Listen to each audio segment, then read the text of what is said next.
jack of all trades with a foul mouth, Commodore Urban, and I want to welcome everyone who's watching the video. Shit, sorry, I'm tired. I've been working. I just got done doing a little bit more work on my 1/400 scale Titanic, as you can see in the background. I've been doing some more photo etch detailing work on the cranes. I've actually assembled all the cranes, and I got them sitting on the ship. They're not glued, and the ship is not put together. I just got it kind of sitting, kind of to see how it's going to go together, figure out how parts are going to fit and shit. And I'll do a video on what I did on that here in a little bit, but I wanted to do this video for a little while, and I figured I would do it.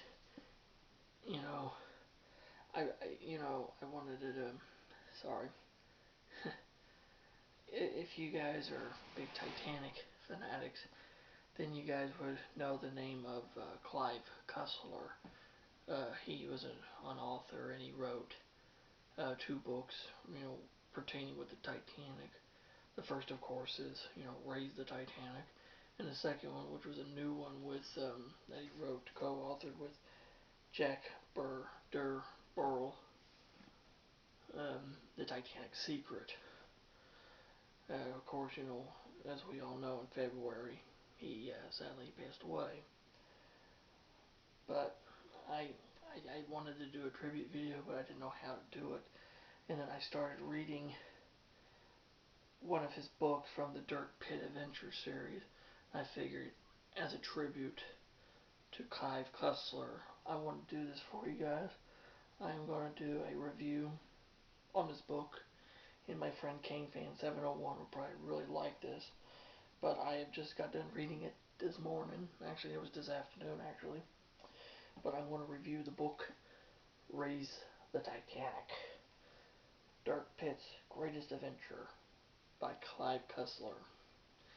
So, Mr. Cussler, this is a tribute to you, sir. So basically, as it says in the front of the book, it says the President's Secret Task Force has developed an unprecedented defense weapon that relies on an extremely rare radioactive element, so rare in fact that not enough exists to power the creation. But Dirk Pitt has followed a twisted trail to a secret cache of the substance, so racing against brutal storms, Soviet spies, and a ticking clock, Pitt begins his most thrilling mission to raise the shipwreck of the century from its watery grave. Now remember, when Mr. Cussler wrote Raise the Titanic, which, if I can find it, 1976 was when he wrote it. We gotta think, the Titanic wasn't found until 85, so this was like 9 years before the actual wreck was found. So everyone believed that the Titanic was sitting in one piece perfectly at the bottom of the ocean. Well, as we know, Dr. Bowden, when he found her, it was a completely different story. Anyway, the basis of this book, there is a device. The project is called the Sicilian Project. And it is a defense system that shoots out these sonic waves that can destroy nuclear missiles before they hit the United States. But the machine has to be powered by this rare mineral called byzanium. And they believe that this byzanium that was mined by a group of people, and the head leader of the group was named Joshua Hayes Brewster. They believed it was on the Titanic because of the clues that they read up to. So, Dirk Pitt, being the Special Projects agent for NUMA, which is the National Maritime and Underwater Academy, actually National Underwater Maritime Academy, NUMA. Yeah. Am I got that right? Yeah, NUMA. Yeah, NUMA. They go look for the ship. And there's a whole twisted trail of every time you think something's going to happen, the story changes on you. And then you got, the Soviets are trying to go after the wreck too, because they her wanting the Byzanium back because it was mined, as it was said by someone from deep within that bitch of a mountain. You know, it was off the coast of Russia, where it originally was mined in the late 1900s, I should say. But it's just a really, really twisted trail. Really, really twisted trail. It definitely is a very fantastic book. I don't read fiction. I'm more of a non-fiction kind of guy. But Raise the Titanic definitely held my interest. And the one part of the story that really stuck with me was at the very beginning, the the prelude. The guy who was traveling from England to New York, Mr. Brewster, had a psychotic breakdown, and he went down into the cargo hold of the ship in the strong room where the supposed Byzanium was stored, and he locked himself in. And at the end of the book, if I could find it here, uh, yeah, they could see 10 wooden boxes tightly secured by stout leather straps. They could also see something else, something that turned every face ghostly pale. It was the mummified remains of a man, and that man was Joshua Hayes Brewster. But upon the inspection of the boxes, it was just gravel. But there was a clue. There was a clue that actually led them to the actual location of the Byzanium. And it was, if I could find it here, I could tell you guys. Right here. Southby. God bless Southie. But basically, the key to the riddle of Joshua Hayes Brewster and the Byzanium was there in front of him. He stood there soaking up the rain, and it was actually within the filled dirt of the grave of Vernon Hall, and they found plenty of the rare mineral to power the project.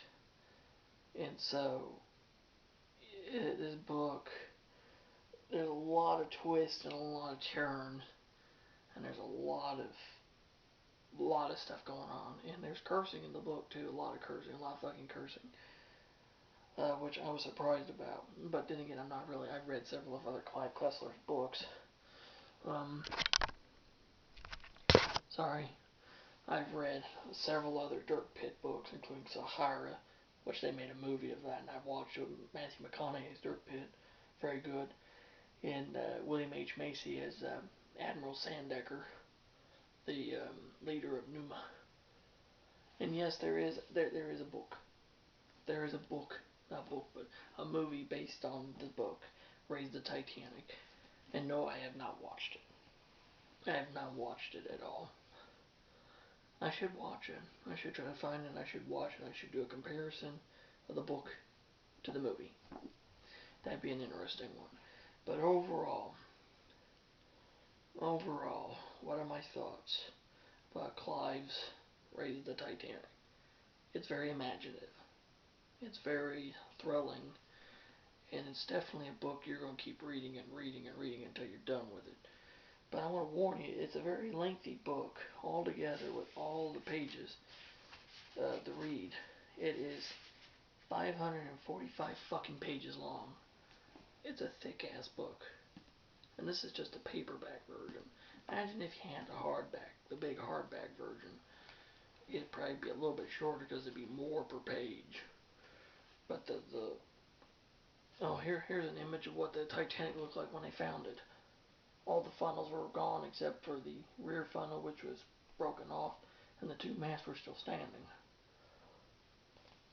But I mean, look how small the text is. Yeah.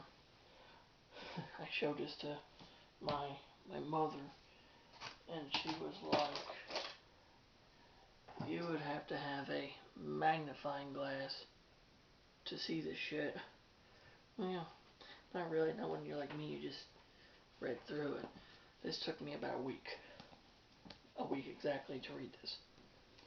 But what do I think? I thought it was a great book. Like I said, I'm not a real big fan of fiction. But this is adventure, a fiction adventure. And I also like Dirk Pitt novels. I've actually read quite a few of them, like I said, including Sahara and a bunch of other ones I've read.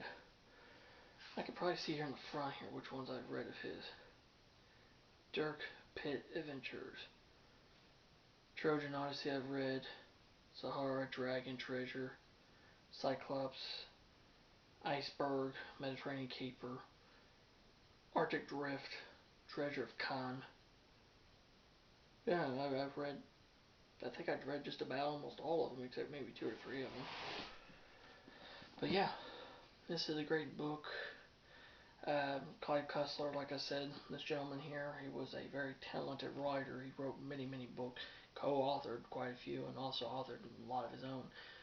And, you know, sadly, we lost him here just recently in February. So, God bless you, Mr. Cussler, and let your work live on forever. And yeah, so there you have it, guys. There's my review for Raise the Titanic, and my little tribute to Mr. Clive Cussler. If you guys have any questions or comments you'd like to leave, please go ahead and leave them in the comment section below, and I will get back with you. I always do.